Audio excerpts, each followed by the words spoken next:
February marks the start of Black History Month. This is one of the most celebrated cultural heritage months on the calendar. This is a time the country highlights and celebrates accomplishments of Black Americans. Today, we get the honor to hear from our very own MHS Assistant Principal, Domonique Gilmer. But before we bring Domonique on, I want to introduce somebody else special to MHS. This is Julius Nurse. Julius, do you want to tell MHS a little bit about yourself before you begin the interview with Mr. Gilmer? Hi, my name is Julius. I'm a junior. I play football, and yeah. Great, thanks, Julius. All right, so we will be conducting about a 5-minute interview to learn more about, like I said, our very own Domonique Gilmer. All right, so let's start off with our first question. What would you consider to be your greatest life accomplishment? That's kind of a hard question. I can't just answer one. I think a couple of things, me graduating college, I ended up dropping out of college, but going back again, and I found my passion in education. My 2-year degree is in criminal justice. I said, hey, let's be proactive. So that's the reason I got an education.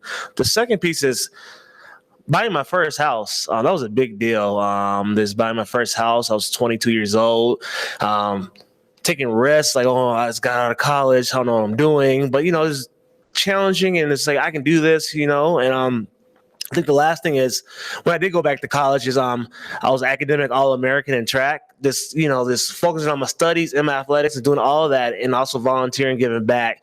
So I think that was a big award too, is being an academic All-American, let alone being an All-American in track as well. So I think those are my 3 biggest things that I did that I really reflect on in my life. Those are some pretty good accomplishments. Our next question, who is your biggest role model or someone that has helped inspire you?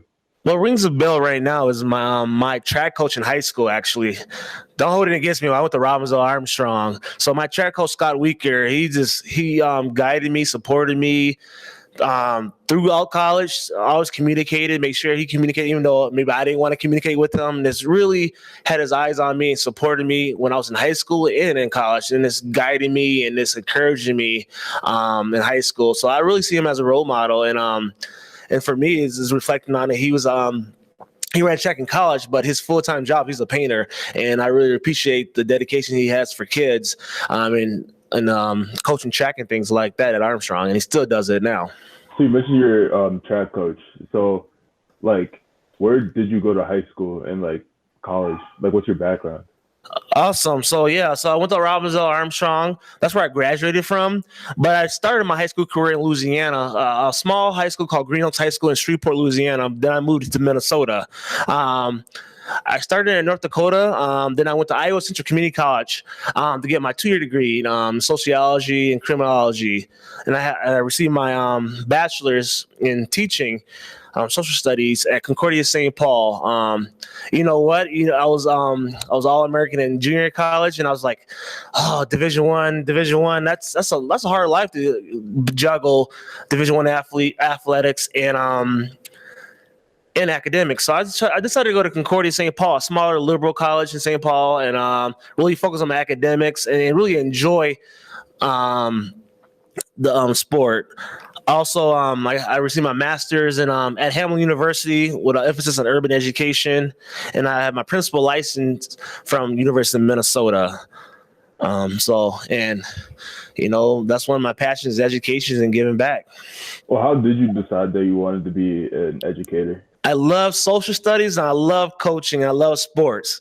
So I was like, why not do both? So that's how I got an education. I ended up volunteering in St. Paul. So as a leader in the Black community, would you have what advice would you have for any young students out there that are trying to find their path?